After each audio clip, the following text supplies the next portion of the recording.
Ready to start talking to your kids about financial literacy? Meet Greenlight, the debit card and money app that teaches kids and teens how to earn, save, spend wisely, and invest with your guardrails in place. Parents can send instant money transfers, automate allowance, and more. Plus, keep an eye on spending with real-time notifications. Join more than 6 million parents and kids building healthy financial habits together on Greenlight.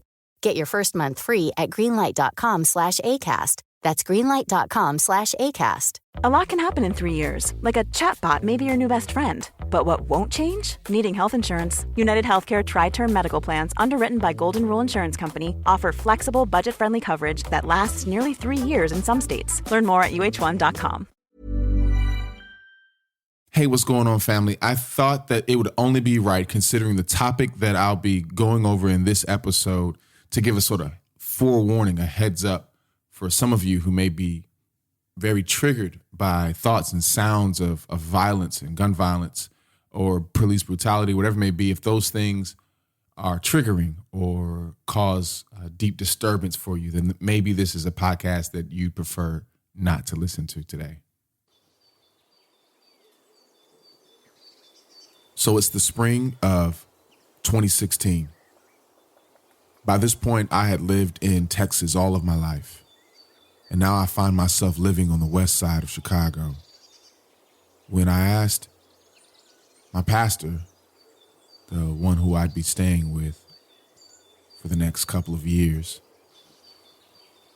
I asked him which neighborhood has the highest amount of crime. And he said, well, what do you mean? White collar crime, blue collar crime? There's a lot of crime down there in downtown Chicago. What kind of crime do you mean? And I said, man, come on, man. You know what kind of crime I meant. Maybe he was asking a good question. And he said, well, if you're talking about murder, violent crime, it's this neighborhood. This neighborhood has the highest murder rate per capita in the city of Chicago. And that's where I'd be living for the next 2.5, 3 years. And I moved in the spring, though it was springtime, I say late March, early April. It was still snowing outside. It was still pretty cold out. So there's not a lot of people outside. There's not a lot of activity.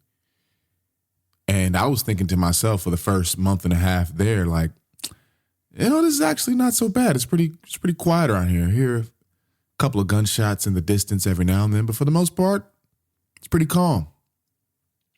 Then after staying there for about 6 weeks, one night I heard gunshots that were closer than usual. And that kind of perked my ears up, sounded like it was on my street. And then I could clearly hear a woman's voice yelling, help, help. And I knew that those gunshots had to be as close as the voice that I was hearing. And so I peek out the window to see what's going on. There's already people out in the street standing around. And directly across the street from me, directly across from the house that I'm staying in, I see 2 guys standing right by the curb, hanging over a gate, sort of metal fence, just looking down the street, what's happening. And there's a car that's passing by, and I'm sort of looking down in the same direction as well. This car stops right in front of my house, right in front of their house, and a guy gets out of the back seat. And he's probably 15, 20 feet away from the guys that were hanging over that fence. And it's through the window, so I don't hear what he says, but he yells something to them. And they just sat there and listened to him. And then he pulls a gun out. And he begins to shoot. And I watch the first 2 shots leave his gun. And I'm just looking in unbelief.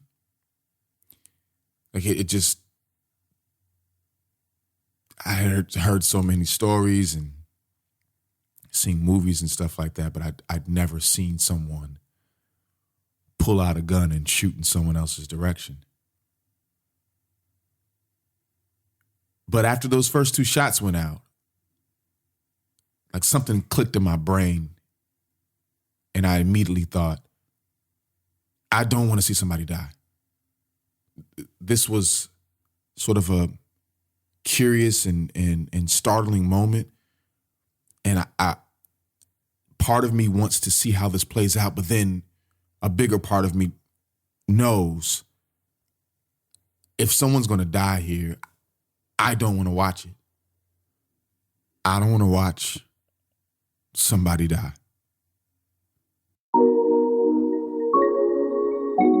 Ladies and gentlemen, welcome aboard Flights and Feelings Airlines Flight 1 with nonstop service from Chicago to Atlanta. My name is Joseph. I will be your flight attendant, assisted by our Atlanta-based cabin crew. We ask that you please fasten your What's going on, family? My name is Joseph Solomon. I'm a singer, songwriter, poet, spoken word artist, YouTuber, lifelong student, ever doubtful or just curious Christian, frequent flyer,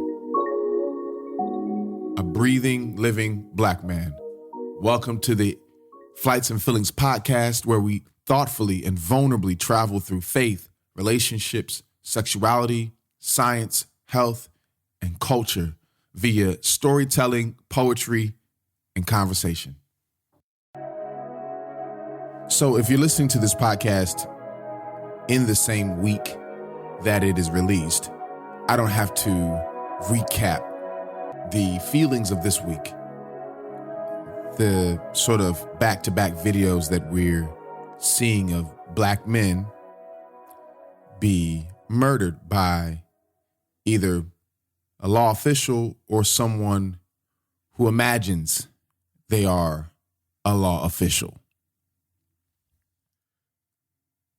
And there's so much conversation going on around it, like from Black people, from white people, from political, conservative, political, liberal, Christians, non-Christians, whatever it may be. And a lot of the conversation is sort of redundant. It's and not even in a bad way.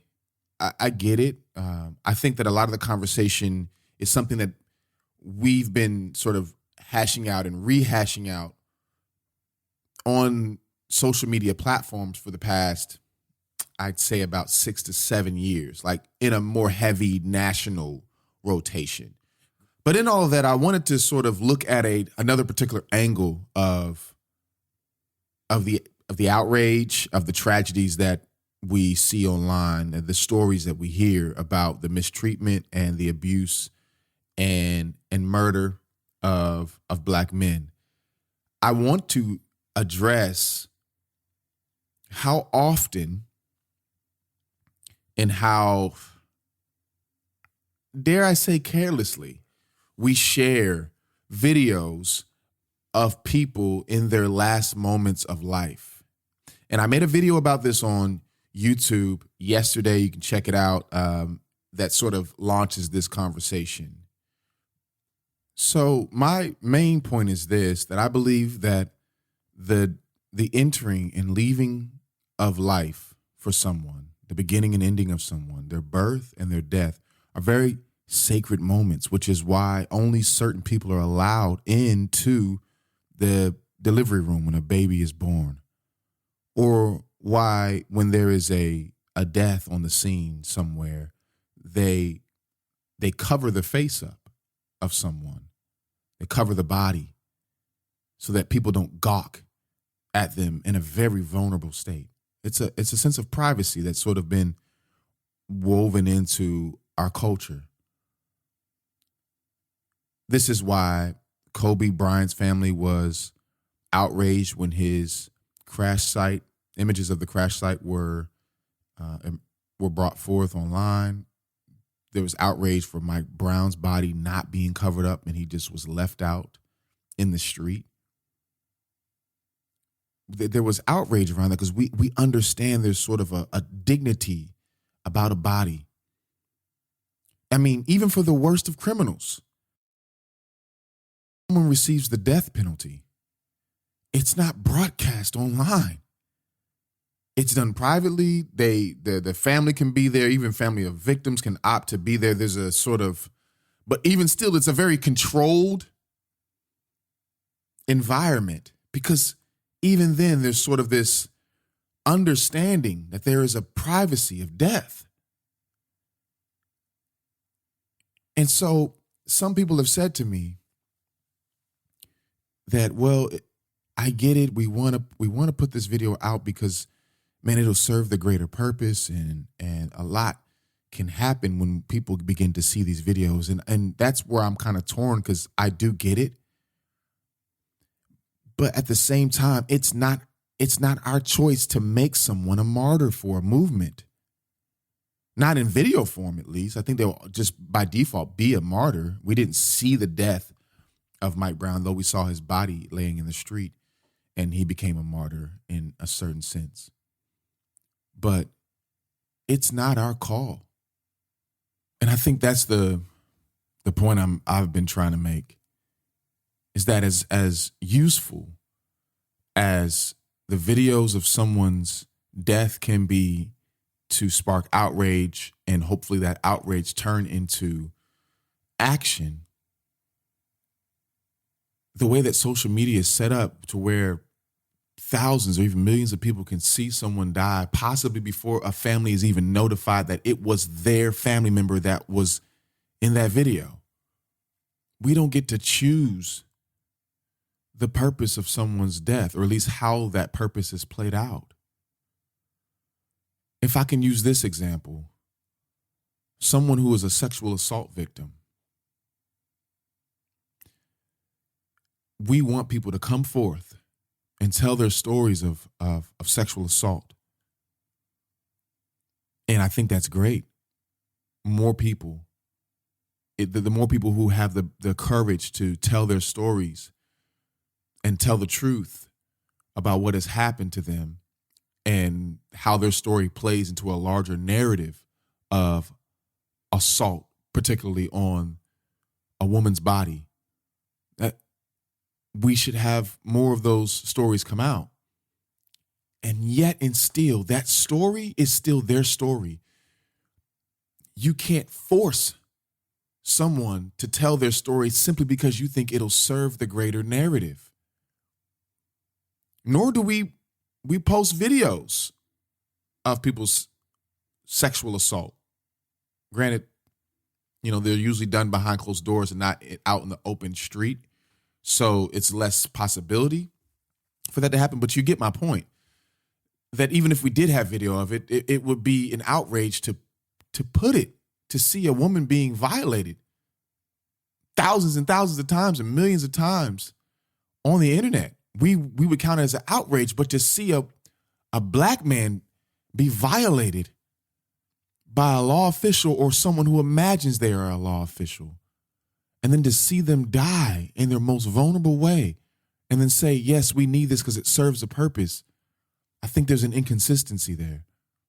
If the family chooses, in the same way that Mamie Till chose for her son's death, his body, his disfigured, beaten face to be shown across the nation and eventually the world, just so that we can see how horrendous racism is, and that was her call. And thankfully, it was a very historical moment, a huge moment that remains very significant today. And I think that she made a great call. It was her call. She made a great call, and she gave another sacrifice. Because here's the thing, she gave up her son's body to the men who killed him. But she's not required or obligated to give his body again for a civil rights movement. Though she obviously would not be wrong if she did, but that was her call. And so I just feel like social media has given us the imagination that it is our right to make that call, that yes, the death of this man, the way that he was murdered in cold blood in the street, it's our call to use his last moments, that video, and show it millions of times over. I think that, and I just think that there's an inconsistency in that way that we say we value the black man's body. I think that we can go a step further in valuing his body by not showing it in his most vulnerable way, unless his family has made that call that says, yes, let's do this. But of course, it's out of their hands. It's like, you know, it's put it this way. If an artist makes music and then someone grabs that music, it gets leaked out. We've seen the frustration of artists being upset over their artistic creation being leaked out and used in ways that they didn't want it to be used. Or like if someone samples their song and uses it in a way that they didn't want it to be used, and there's whole lawsuits over that. If someone could be outraged over their intellectual property being used in ways that they did not give permission, then how much more should we consider how a black man's death is sampled for the current theme song of a movement of indignation, no matter how righteous that indignation may be? I'm just saying, I don't think it's our call.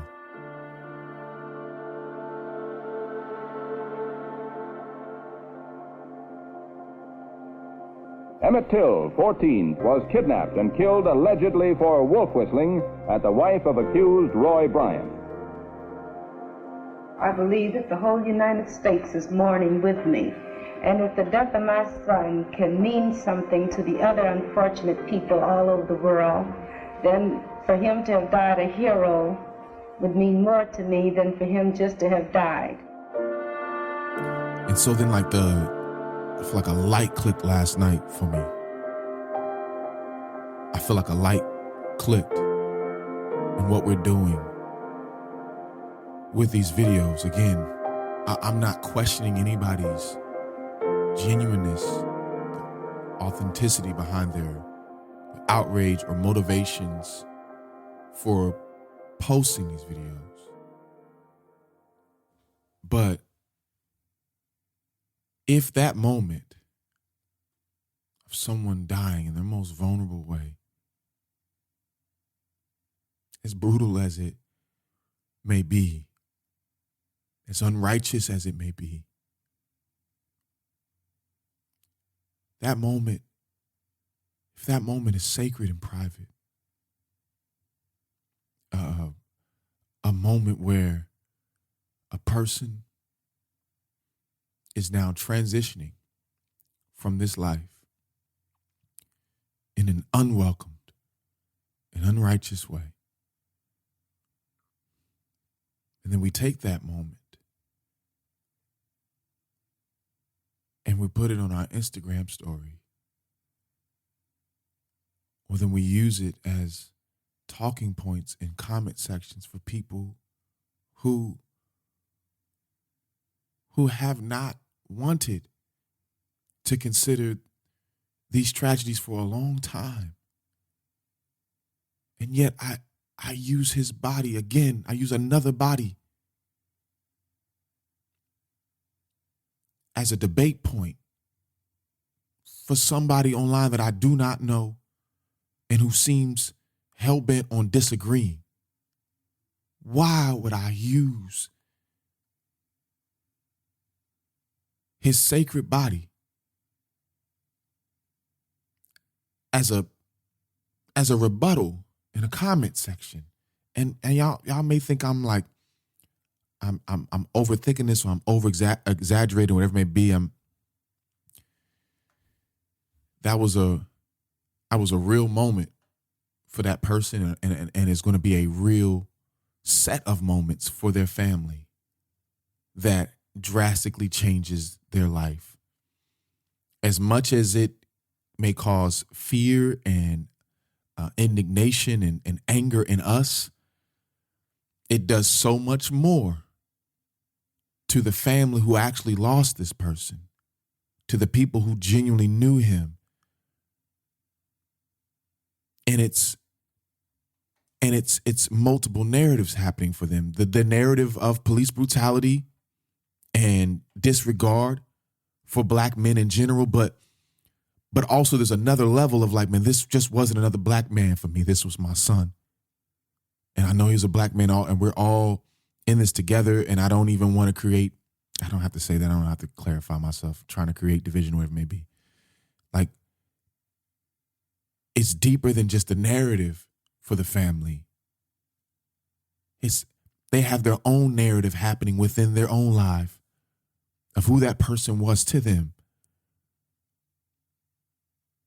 So for people, for strangers who have no immediate connection to them, we all have a connection for sure, and we feel connected to this, that the empathy, like I'm not saying we're disconnected from him and from his experience. I know it.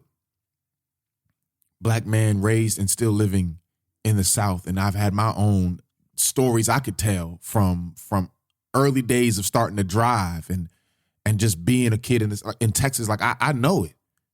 So it's not as if I'm totally disconnected from his story, but I can't act as if his story is exactly mine. His family's story is exactly my family's story. And so they have their own narrative that belongs to them. And we take that and we use it as talking points for people who couldn't give a damn about his body, about his life, or may just give one or two damns, but not a lot of them. And we just want to muster up some very temporal moment of empathy out of a stranger online, and then they'll go on about their day. And we used all of that for that, just to try to win a moment online. It's pearls before swine, y'all. It is casting pearls before swine. And some people have got at me for saying I'm using that verse out of context. No, I'm not using its application out of context. A very general idea. What is the idea that he's saying, that Jesus is saying in this passage? I'm not going to even get into an exegetical debate with somebody about this. What is he saying? However he's applying that saying, the saying is this: don't give valuable things to people who won't value it. So I can use that same phrase. If I have a daughter, I can say, or even my son, I'm sorry for making that distinction. I don't even have that conversation right now either. Or my children, I can say to them, and it be true, yo, do not give your pearls to swine. Do not give that which is valuable about you over and over again to someone who is bent on devaluing you, or at best not valuing you. So the application remains true. Stop giving valuable, extremely valuable moments and people to people who will never appreciate it. Don't give that which is sacred to dogs. Don't give that valuable moment to dog. If we're going to use these moments, let them be used in more significant ways. I'm just tired of using these men, these image bearers, as rebuttals. Like we're tired. I know we're tired of having the conversation in general. So I'm tired of having to say this over and over again. We'll also get tired of giving them to people. I'm not giving them to y'all no more. And what does that mean practically? I'm still trying to figure that out. So I'm not saying I have the answer of what that looks like practically and how we still move forward and raise awareness and all that. I just know I can't give it to y'all no more. We should have never gave it to y'all in the first place. Like maybe it wasn't ours to give, like I've been saying, you know? Like a rape victim's story and even maybe the images of their story would never be ours to take and appropriate it to where we want to take it. If they decide to extend that private moment to the public, then that's their call. That's their call.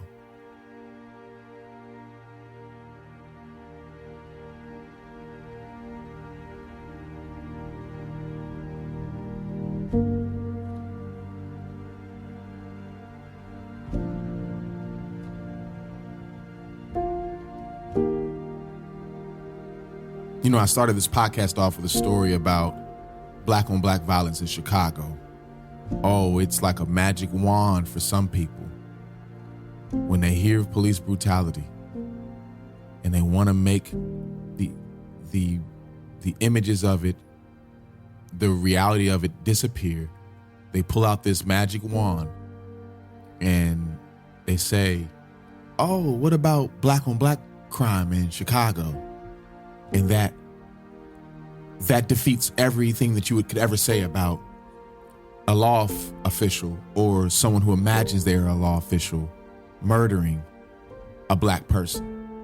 See, y'all got black on black crime. So before you can even talk about this, let's talk about the black on black crime. And having lived in Chicago and knowing the real efforts, man, tangible, that I don't even have to go into the details of it to try to prove something, because I feel like I'm giving pearls to swine. That like, well, see, this is what we're doing. Like, let's prove to you that we really are working on black crime. See, so then now we can have this conversation with you. Like, if you're someone who pulls that, then you're not even worthy of the conversation, because the efforts and the trauma of people in Chicago is a valuable thing. It's a sacred thing. And it doesn't belong to people who would decide to devalue it and use it in ways that does not appreciate what's really happening in Chicago. So I don't even want to have that conversation on this, because it creates this false dilemma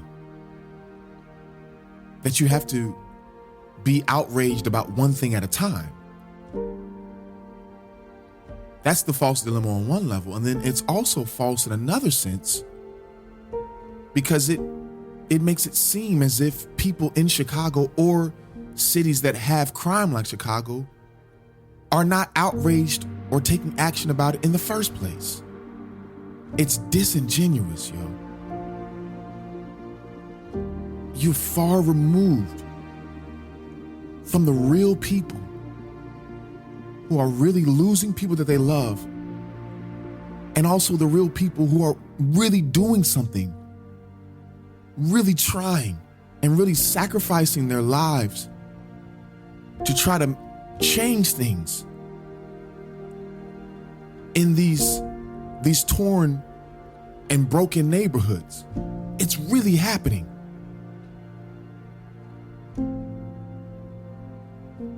So for you to act like it's disingenuous. You're saying it from hundreds or thousands of miles away from these neighborhoods that you bring up, and you use in Chicago is just the easy. It's a big city. It's been nationalized in a lot of ways, so it's just like an easy talking point. It's an easy punching bag. You don't know. You don't know. So yes, there are people in Chicago, and those who care about people in Chicago and neighborhoods and cities like Chicago, who care and are concerned about multiple issues at once. And they're not mutually exclusive. And I think sort of the watershed highlight moment of these two conflicts is Laquan McDonald, who was shot and murdered in the street in his back 16 times in Chicago by a police officer. And they covered it up until people on the ground did work to reveal that cover up. So which one should we be concerned about in Chicago? Because it seems like you're trying to say, well, what about Chicago? Don't worry about the other national things. Okay, both things are happening in the same city. Police brutality, wrongful murders, overreaction to black bodies, and there's also violence that happens between blacks in the city. And they're happening at the same time. So I have to choose which one to be concerned about. It's disingenuous, man.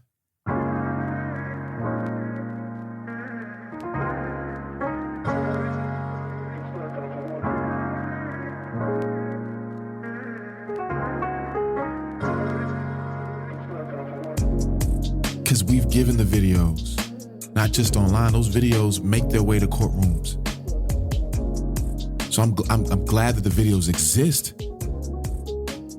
Like, if I'm honest, if I see someone who's in danger, and their life is being threatened by a police officer,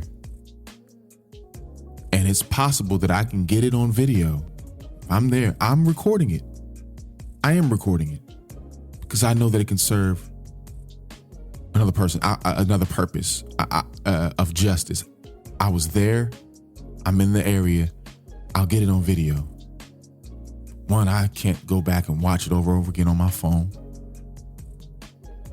Now, let the law officials do what they're going to do with it, because the reality is,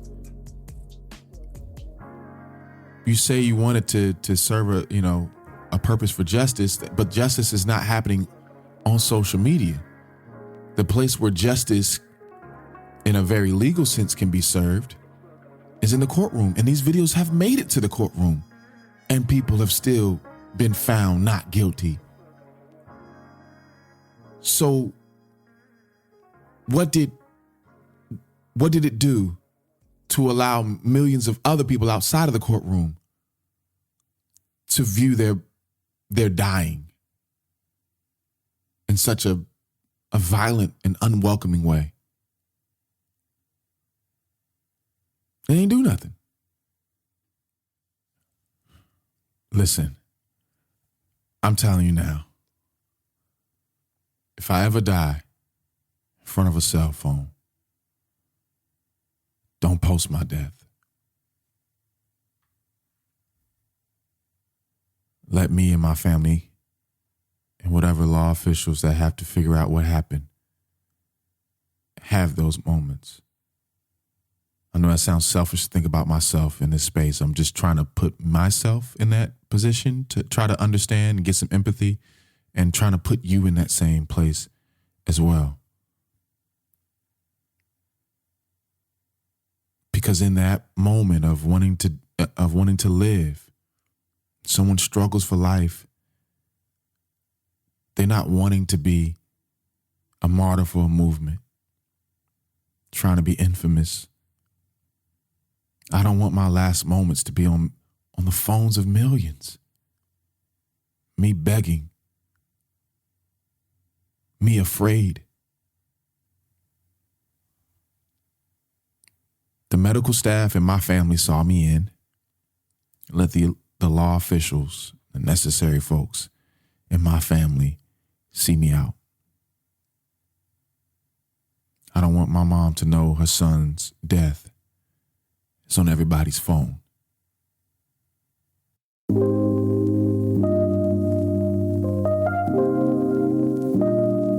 Though they may never hear this, my condolences and prayers for the family of George Floyd and the many other unarmed brothers and sisters who have died at the hands of law officials and those who imagine themselves as law officials. Obviously, I did not know him. I have friends who did ministry with him in 3rd Ward in Houston, Texas. And they sing the praises of his character and his kindness and his care for the people around him. And so that would be the lasting memory, the narrative that I'd like to hang over his name in my mind.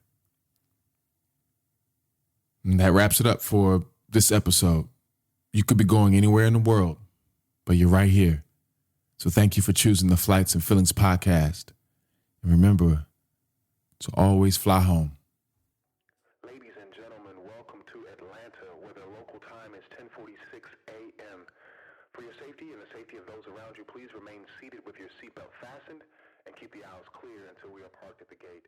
The captain will turn off the fasten seatbelt sign.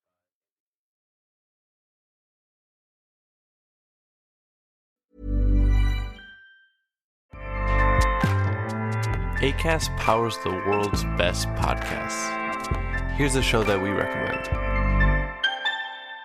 The Real Housewives is a guilty pleasure for most, but if you're looking to not feel guilty about that pleasure, tune in to Everything Iconic with me, Danny Pellegrino, where I break down all the messy moments and behind-the-scenes antics of Bravo's popular franchise. And on Everything Iconic, I also interview celebrity guests like Kelly Ripa, Keke Palmer, Drew Barrymore, Cameron Diaz, and more about their guilty pleasures, their past work, and so much more. So if you're pop culture obsessed and find yourself watching way too much reality TV like me, tune into Everything Iconic with Danny Pellegrino, wherever you listen to podcasts.